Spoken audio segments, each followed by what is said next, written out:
Hey guys, welcome to the 12th C# tutorial that I'm making for the new Boston. And in this tutorial, I'm going to be showing you how to use lists. So all you're going to need for this tutorial is a button, and once you have it on your form, just go ahead and double click on it. Alright, so a list is very similar to an array. The only difference is when you're creating a list, or when you define a list, you don't have to specify the amount of elements that will be inside of your list. For example, if we were to create an array right here, actually a string array, and just call it my array, I guess, and set it equal to a new string array, then inside of these two brackets, we have to specify the amount of elements that will be inside of your array. So if you always want there to be 4 or something like that, well, that's fine. But in some instances, you're not going to know the amount of elements that will be inside of your array. So instead of having to do something complicated, what you can do is just create a list. So to create a list, you're just going to want to type list. And then following that, you're going to want to put a less than and a greater than sign. And then inside of here is where you're going to want to put the type of list that you're going to want to have. And we're just going to create a string list. So I'm just going to type in there string. Alright, and then after this, you're just going to want to type the name of your list. I'm just going to call it names, because we're just going to have a bunch of names inside of this list. And then you're just going to want to set it equal to a new list. And make sure that these types are the same. So if you're creating a string list, you must set it equal to a list of strings, or it's just not going to work. And as you can see right here, we didn't have to specify the amount of elements that would be inside of our list, or the amount of strings that would be inside of our list. And this is very useful. So in order to add elements to our list, all we have to do is type the name of our list, which is just names, and then do dot, and then add.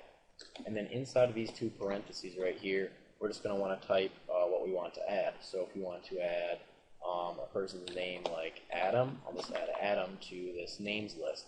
So now, inside of our names list, there's currently one element, or one string.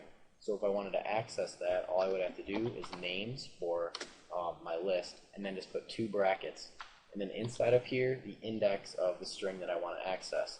And since currently there's only one element or one string inside of my list, I'll just put 0 in there. So a list, just like arrays, start counting at 0. So the beginning element inside of the array, or this list, is 0. So if we put 0 in here, we're just going to access this Adam element, or this Adam string. So let's just go ahead and display this inside of a message box and see what we get. And we should just get Adam inside of a message box. Alright, so let's just debug here, and yep, we get Adam. Alright, and if we wanted to add more elements, or more strings, we could just go ahead and add more. So we just do names for our list, do dot add, and then inside of these 2 parentheses, the string that we want to add to our string list.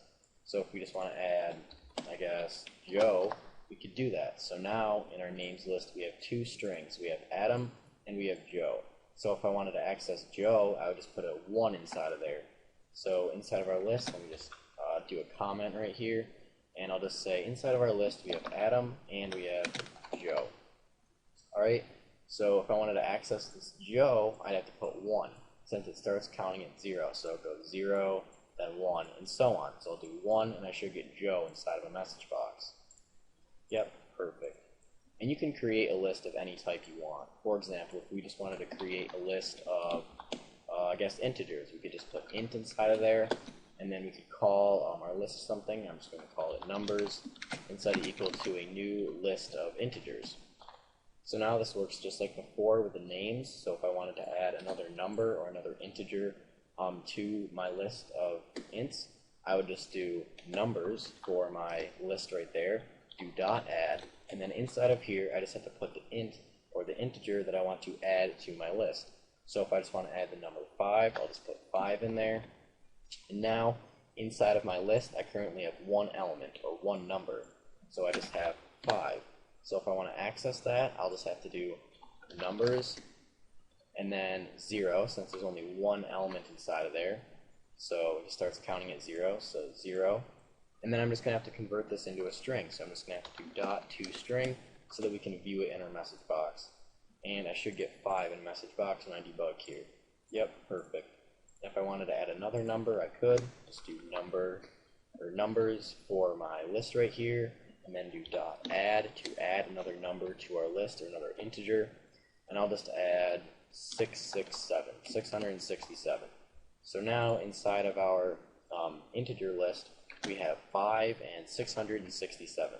So it starts counting at 0, and then we get 1, and so on. So if I want to access 667, I'm just going to have to put a 1 inside of here. And now I should just get 667 inside of a message box. Yep, perfect. Alright, so that's pretty much it for this tutorial on using lists. So see you guys.